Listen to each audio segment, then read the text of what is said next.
Hey, this is Matt once again. We're about to another video, and this is a paid request for Walker. Thank you so much for that. Thank you guys out there for your patience, and when I get these requests up, I really do appreciate it. I know they're taking a bit, but I'm trying to do the best that I can. But thank you for that and your generosity. And for those interested in requesting any type of videos, movie review, re-review, random thoughts, dreams, commentaries, video game playthrough, whatever the case may be, feel free to send it either directly to my PayPal. I do have a Cash App as well. Links are down below, and I will get to it as soon as I possibly can. For those who sent them, thank you. I do appreciate it. And this is for Final Destination 3, which he sent the others a while ago, and then this he sent a bit later, so that's why I didn't do this one sooner, because there was others before Walker for this film, this request that he sent. Now, I've talked about this before, but with Final Destination, I liked the first one. I think that's a fairly good movie. The second one may be my favorite, just in terms of... I just thought it just felt like the most fun. And yeah, that opening is really crazy, but I liked some of the other stuff too. I like the song at the end, "My name is Death." There's a lot. I think the ending's kind of funny. If you know the ending, you know what I'm talking about without spoiling it. But Final Destination 2's last shot did make me laugh. And I have fun with that movie. This is when the franchise, even back in the day when I saw this, I went, yeah, I think I'm kind of done with this. I'm kind of done. Are these the worst films ever? And is this the worst franchise ever? Far from it. But at this point when it got to 3, I'm like, okay, we're just doing the same thing. It's the same story. It's the same movie. It's not doing a whole lot different. It does a little thing here and there, but that wasn't enough to make it really, in my opinion, worth the trouble of making it, honestly. Then they did 4, which is the worst one. They did 5, and then they did 6, which made a lot of money, over $130 million in the U.S.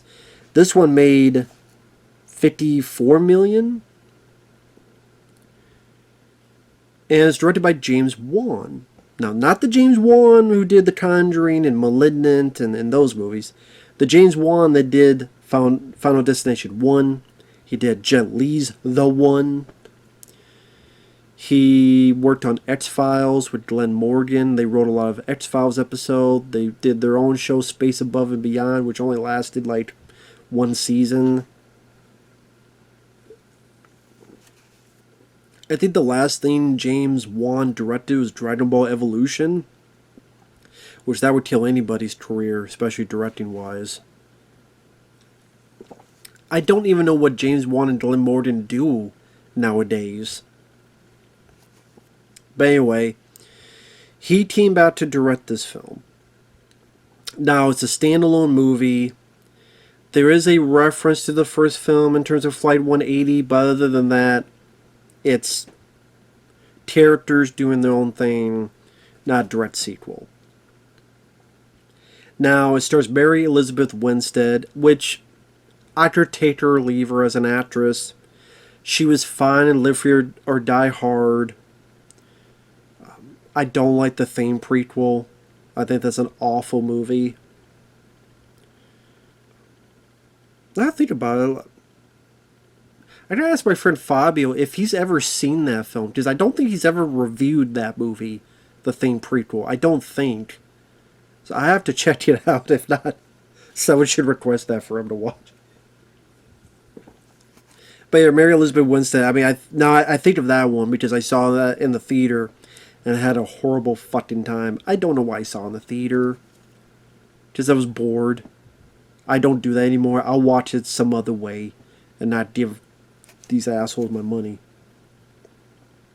But she's the star of the film. Again, this is before she was in Live Free or Die Hard, and then she was in Die Hard 5. Well, depending on which cut, because there's another cut that they took her out of A Good Day to Die Hard for some reason, which I thought was weird. But anyway, she's not a bad actress. I could take her or leave her. Like this, I'm indifferent to her. The way her character's written, granted, there's a reason for it, but she does get very whiny a lot of the time. But I did because of the situation, so I'm not going to be too harsh on it. Because, her friends, her boyfriend died, so at least there's a reason. But I will admit, there's a part of me that's like, shut the fuck, stop crying. To be the baby. But at least I did, there's a reason for it. The setup is her boyfriend, this other guy who's her boyfriend's buddy. I forget his name, but he becomes our second lead. And some other people. You have these two bimbos, not the actors, but the characters are supposed to be bimbos.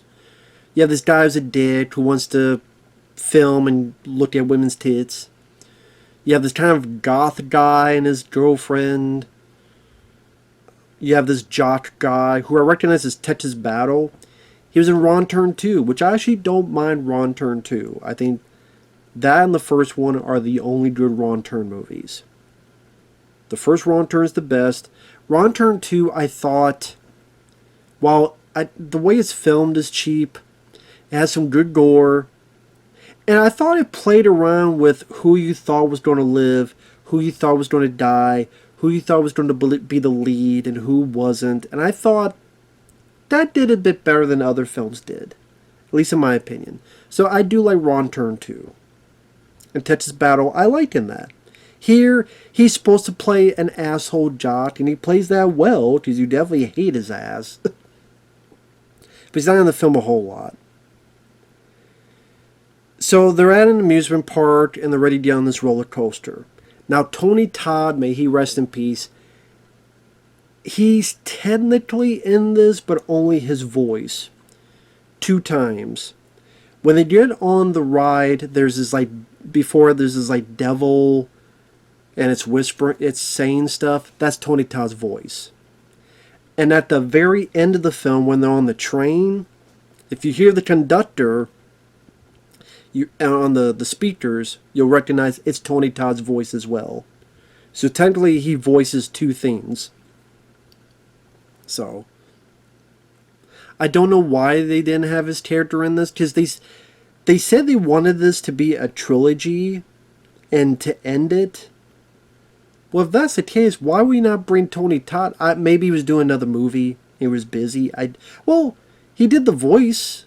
So whatever time it took to do the voices, usually his cameos in these are just like a couple minutes. So whatever day he came in to do the voices, they could come in and do a scene. So I don't know why they didn't have Tony Todd in this. But whatever. Like, physically in this, I should say. I know they say they want to do standalone, but at the same time, they reference Flight 180. Tony Todd, they've been in the first 2. So you think in the third one, okay, this finale, and maybe find out who he is or more of what he's all about and all that. But anyway. They get on the roller coaster, and you know how this goes. Person has the vision, they wake up, they realize it's about to happen, they freak out, they leave, they don't believe the lead character, then the people die, they mourn the people who died, people go, man, you really saw that? Some people are pissed at the lead because he couldn't save everybody. Some people are endeared to the lead because without you I would be dead. Like, we've seen this all before, and you'll see this all again. Rinse and repeat. That's what I mean. It's a formula that they really follow, and everything seems to be fine. Then people start dying, and then they're trying to look for the clues as to who's next. Who's the next person to die? So whether it be like Final Destination 2, trying to remember who died in what during the pileup, in the first film, who was in what seat on the plane. Here's with not only with who died next in her vision, but then using these pictures to try to find out how they die. But the photographs to me was not interesting enough. Because it didn't fucking matter at the end of the day, which I'll get to. Like, these photographs didn't fucking matter at the end of the day. They were pretty fucking pointless. Because they couldn't save anybody with that information. Not really. You think they do, but at the end you find out no, they really don't, so it was all fucking pointless. So that's what I mean, the whole photographs became fucking pointless. Just spoiler, they all die at the end. So it didn't fucking matter. Well, this thing looks like you're going to get a firecracker to your face. It doesn't matter because you're all going to be on a fucking subway train and you're all going to die. Because most people, they all die in this movie. Because technically in the first film, they didn't die until the sequel, where Devon Sawa died off screen and Ali Lauder dies in that movie. Everyone dies in this, everyone dies in 4, everyone dies in 5, and everyone dies in 6. The only person who didn't die was the girl in Final Destination 2, and maybe the cop Burke. Maybe. I don't know, but maybe. Which is funny, because when this went to DVD, they did this thing where you could kind of change the fates of people, but not a whole lot. Like, it would change the death a little bit. It was an interesting gimmick. It was interesting just to see little differences here and there. But in one of the deleted bits, there was a newspaper that said the characters in part 2 died in like a wood chipper accident. Since they cut that out, also at the end of this film, those two from the second film were supposed to be at the end on the subway train.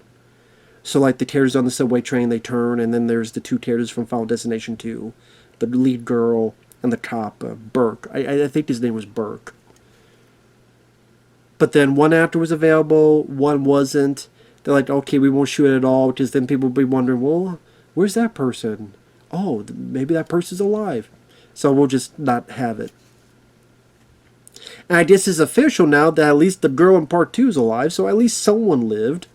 So at least, so really, like, Final Destination 2 in a weird way is the only one that's, in a way, not pointless, because someone actually survived. Someone succeeded. Something, after all this, something was accomplished. Although I still like the first one, because I think it's fairly well made and acted and stuff.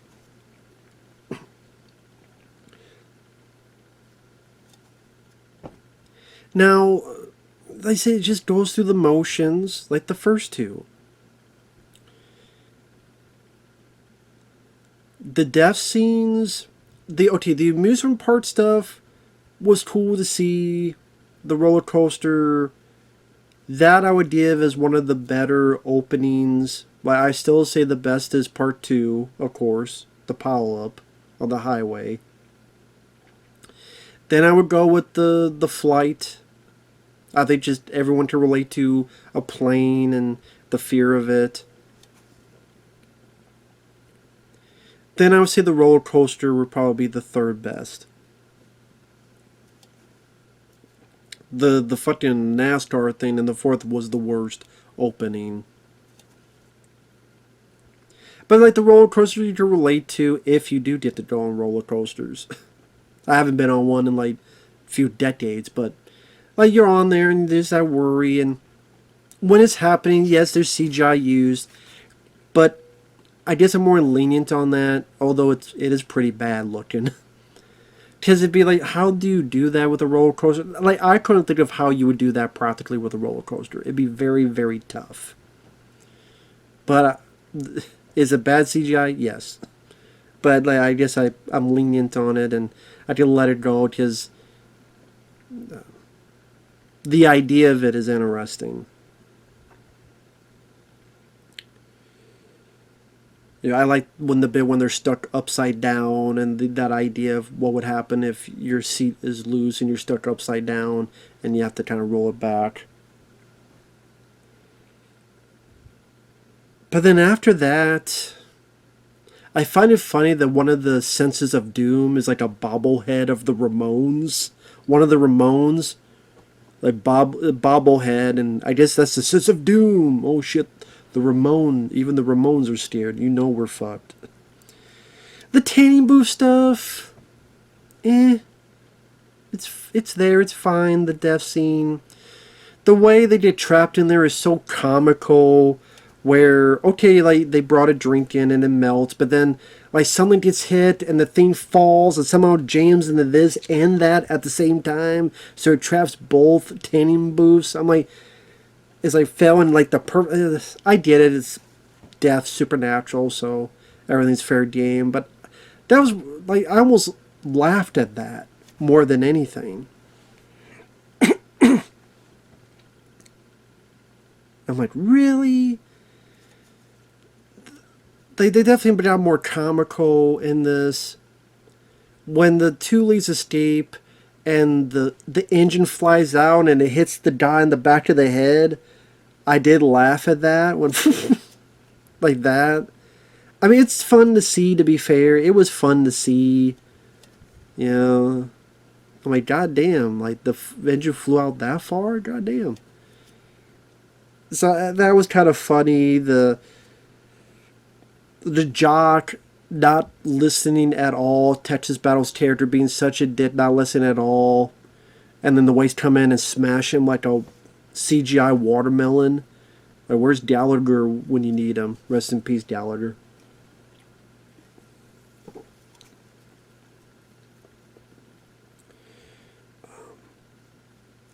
The one that got me like actual cringe, like ooh, was the one girl that flew back and the nail gun, and you see like coming out of her face, like through the back of her head, but you see like coming out of her face. That one got me. I went ooh, like the practical stuff on that. That I thought was the one death I went. So I would say that was my favorite death in the movie. I mean, the others were fun, if you know, the goofy over the top in a way, but they were definitely getting more comical in this.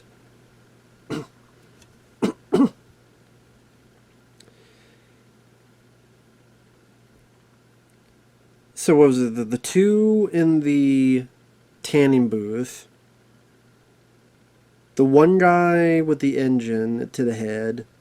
The one guy with the weights smashed like a balloon. Other than and then the girl with the nail gun. But that's the thing, like the plot, the characters, the story, they don't do anything with it. So the characters are stock characters. The story is rinse and repeat. And this is even back today, I'm sitting there going, I did it. I did the appeal. But can we do something by part 3 that's a bit different? A bit outside the realm? To be fair, I like Friday the 13th part 3. And, you know, they did the 3D gimmick, which I think they were going to do with this, but they realized it was, like, too expensive. But at least, like, okay, even that, I can't even say, because the first film, it was like a murder mystery, and then it's the mom, and then you have Jason, but then you got the hockey mask, and as simple as it is, that was a game changer, the way that looks, and yes, I understand, it's not entirely different from part 2, it's people getting killed one by one by a killer named Jason. I get that, I do. But that one I have more fun with. Although, yeah, I had fun with that movie, although the lead, Mary Elizabeth Winstead's definitely better than Dana Kimmel. I'll give you that. I like Friday the Part 3. I'm not going to say it's one of my favorites, though. I like it for what it is. But yeah, I guess for me, like, it's years after the 80s and 90s. I always look at it as that, okay, as we go on, we need to do better. We need to learn from mistakes of the past. We need to do better. We need to be more creative. We need to... Yes, I do expect more because we have so much stuff to learn from. We have so many horror films and slasher films and gore films from the 80s and 90s and 70s before that we know what to do and not to do. So let's learn from that and let's do better. So yeah, I do expect more. You say I expect too much, but until someone comes out with something, wow, I didn't realize you could do that. We needed someone who wants more out of this. We need someone that wants to experiment more. It may fail, but at least it could be an interesting failure.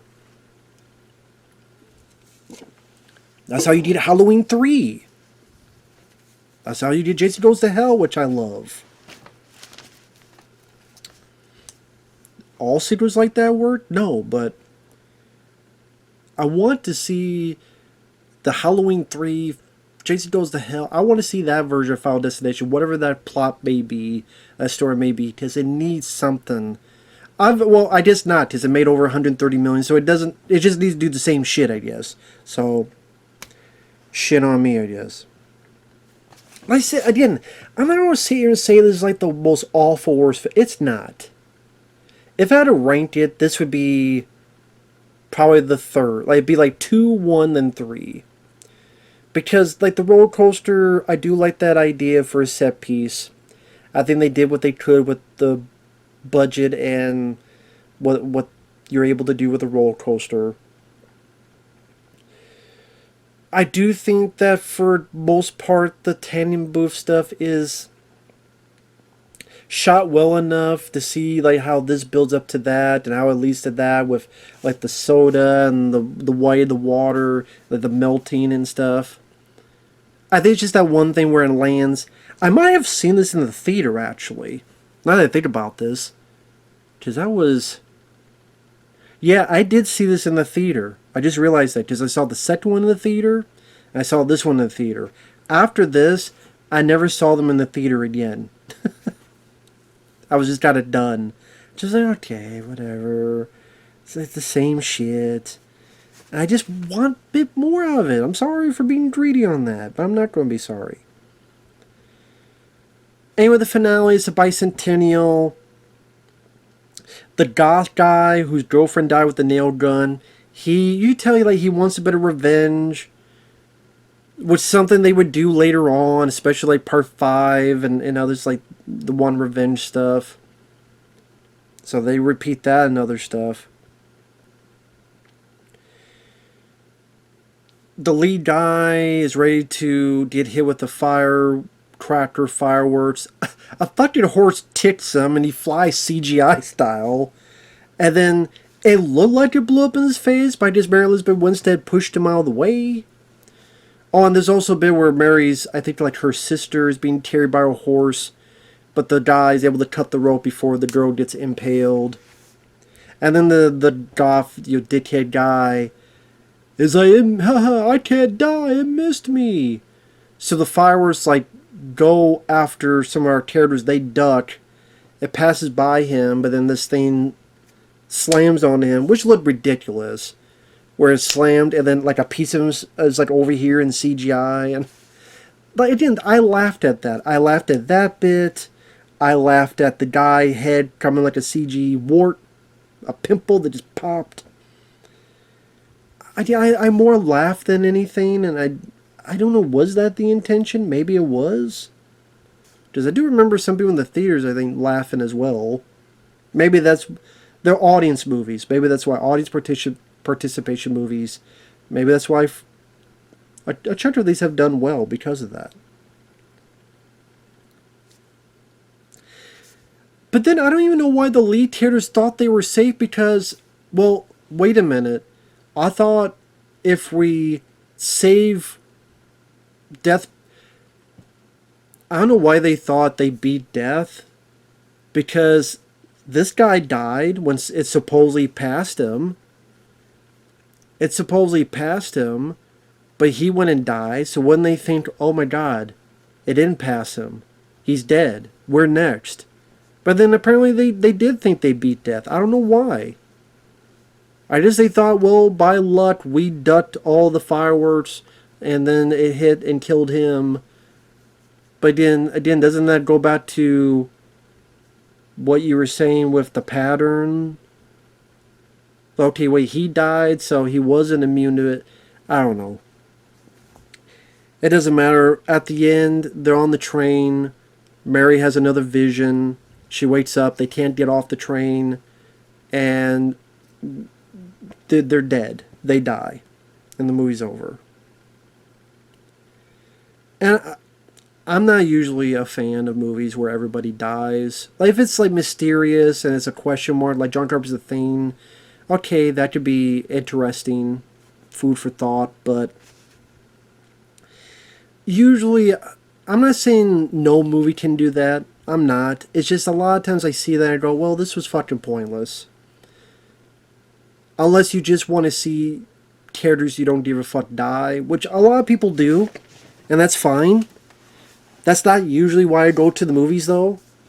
I mean, I can see many slasher films where I like the death scenes, but yeah, I'm one of those weird guys that want to see good triumph over evil, because the world is depressing enough. But right, you say, well, these are horror films, so come on, Matt. I know. I would say, like, the acting I don't think was that bad, to be fair. Like I said, it had some funny deaths, whether you're meant to laugh or not, they were funny. The CGI wasn't good. At least this was short, unlike the last one, which was almost 2 fucking hours long. I don't care for the ending. I don't care that they all died and they just based the whole thing pointless. The whole photographs, like people mention, oh, but the photographs, it didn't fucking matter because the photographs didn't mean shit. The photographs didn't fucking matter. Because it saved them until they die, which was probably Death's plan all along, to get them on the fucking train and die. Just like Final Destination, was it 4 at the end? Where they're at the coffee shop and the fucking thing hits and they go into Mortal Kombat X-ray vision. So yeah, it didn't fucking matter.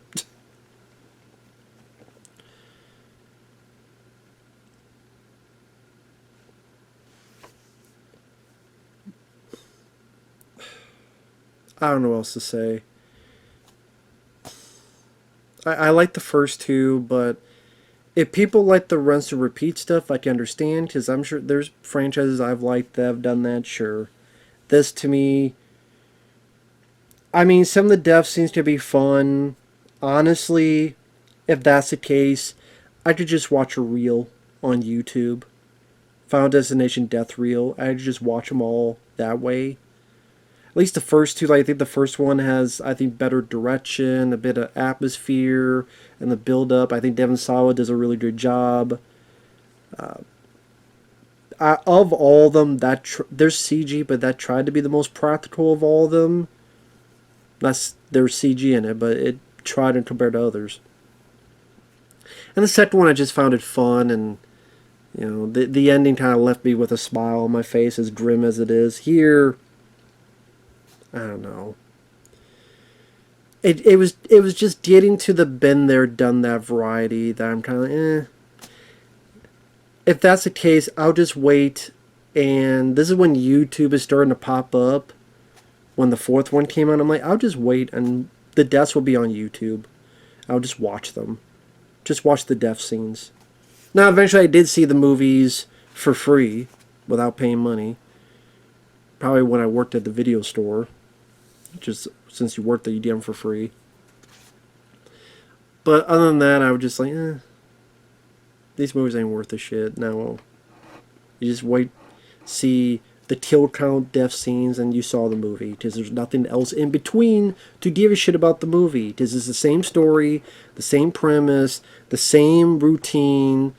Vision, snap out of it, it happens. Figure out the deal, the pattern, who's next. Even the little bits they add, they just repeat it. Oh, you think you're invincible because it passed you, but then eventually you're going to die anyway. Everyone's going to die at the end. This definitely started that pattern of everybody dies at the end. Which happened in 4, and 5, and 6. The music, I don't remember a damn note of the music. There's really not a whole lot of practical effects. It is mostly CG. And the CG doesn't hold up the best. Listen, some of the deaths you can laugh at and goof on and have fun, to be fair. The roller coaster and the deaths is really the only thing to watch. You go on YouTube and watch that in less than 10 minutes. I don't really see a reason to see the whole movie. That's just me. With that said, thanks for watching. Take care, and we will see you guys in the next video. Bye-bye for now.